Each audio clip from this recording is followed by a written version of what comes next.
Salut chers amis en Jésus-Christ et bon dimanche à vous tous. Grâce au Seigneur Jésus-Christ, nous sommes arrivés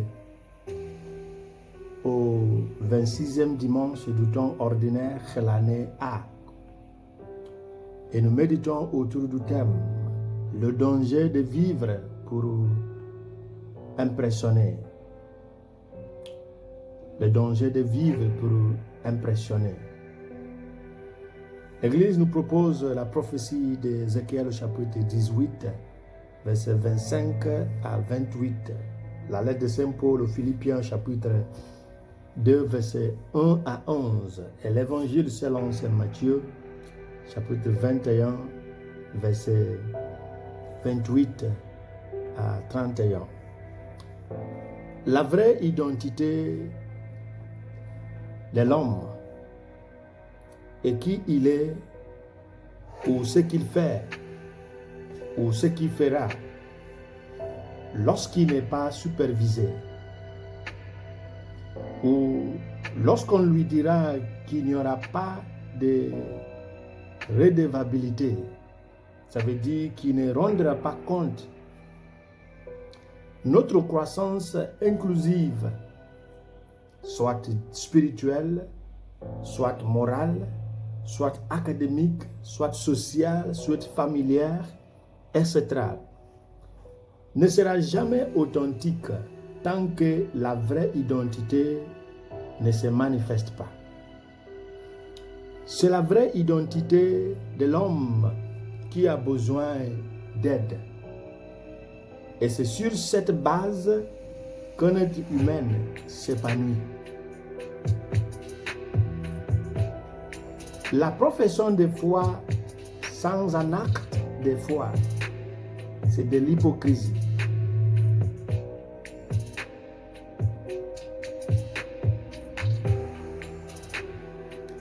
Notre texte évangélique nous démontre que Dieu n'est pas impressionné par notre profession de foi.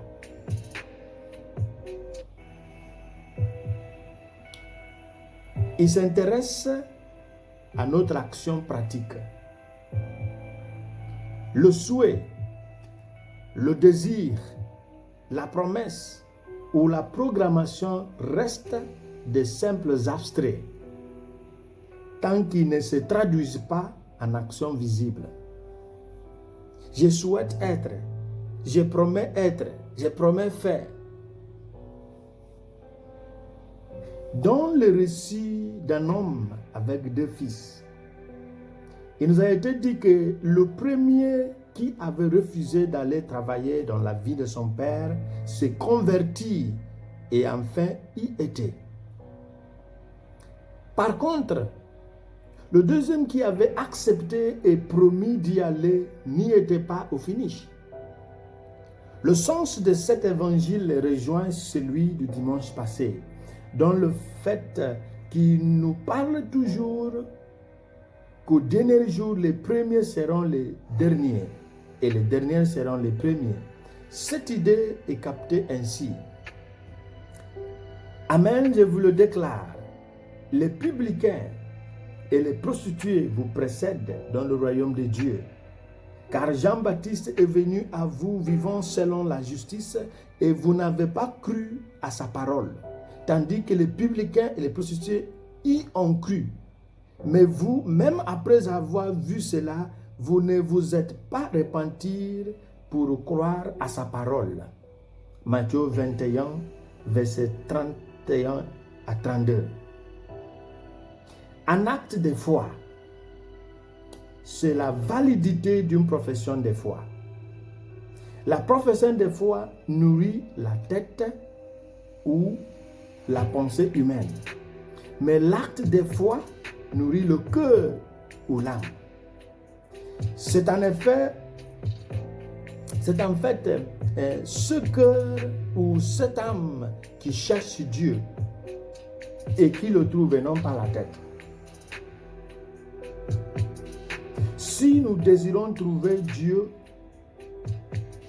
que nous professions, et que nos professions de foi deviennent des actes de foi. Le monde a beaucoup, si vous voulez, le monde a beaucoup entendu, mais n'a pas beaucoup vu de nous. Nous sommes en train de désapprendre. Nous sommes en train de vouloir essayer la vie d'au-delà du mur de notre foi ou identité chrétienne. Et nous prions que Dieu nous en garde. Nous sommes invités à fixer nos yeux sur la kénose de Jésus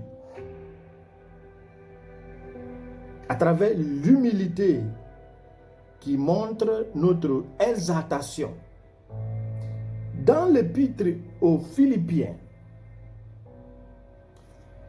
Saint Paul rattrape et rattache la pratique quotidienne de la vie chrétienne au grand exemple donné par Jésus en sa passion.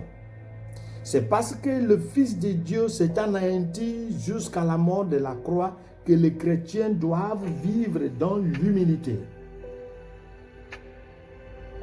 Pour Paul, notre joie sera complète lorsque nous avons les mêmes dispositions, les mêmes amours, les mêmes sentiments, en recherchant l'unité et en ne s'est pas intrigants, les mêmes amours, les mêmes sentiments sont nécessaires. Ils nous empêchent d'être les vantards, mais en ayant assez d'humilité à l'image de Jésus-Christ, qui n'a pas jugé bon de revendiquer son droit d'être traité à l'égal de Dieu, mais au contraire, il se dépouilla lui-même en prenant la condition d'un serviteur. La kénose de Jésus-Christ, c'est la disposition d'un vrai chercheur, dont Jean nous parle dans son évangile de 4, verset 23, qu'au jour viendra où les vrais adorateurs de Dieu l'adoreront en esprit et en vérité. L'esprit et la vérité, ce sont des choses qui viennent d'un cœur simple et humble. À l'image de la kénose du Christ, nous entrons dans la vie et la communion avec la Trinité, d'où vient notre exaltation. L'exaltation due à notre humilité passera toujours à travers la venue des insultes, à travers la venue des fausses accusations, à travers le chemin, la route des oppressions, etc.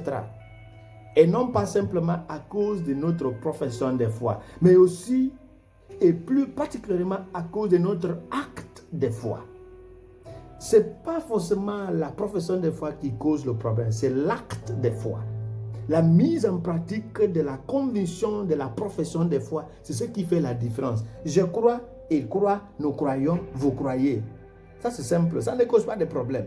Mais lorsqu'il sera question de la mise en pratique de cette profession de foi pour qu'elle devienne un acte de foi, c'est où il y aura la différence. Et c'est ce qui nous amène auprès de la félicité céleste. Vivre pour impressionner, c'est un calcul dangereux. Autrement dit, c'est d'apparaître avant d'être.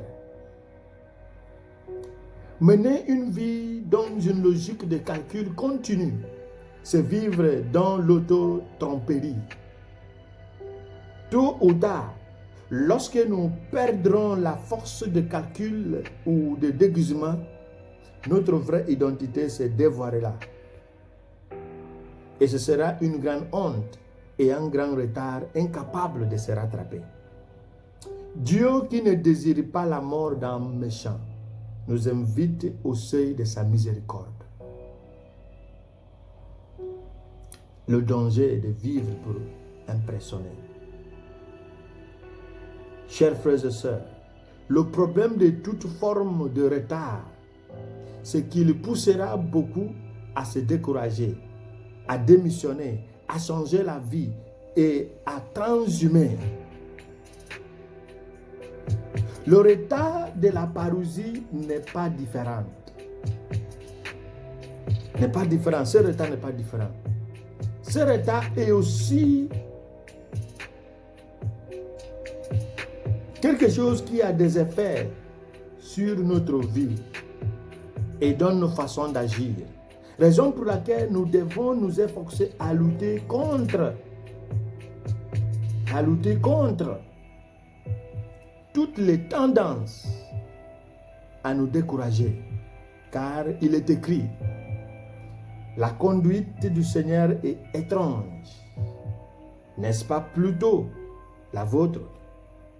Si le juste se détourne de sa justice, se pervertit et meurt dans cet état, c'est à cause de sa perversité qu'il mourra. Alors celui qui ne vit pas pour impressionner se rendra compte où se trouve sa limite.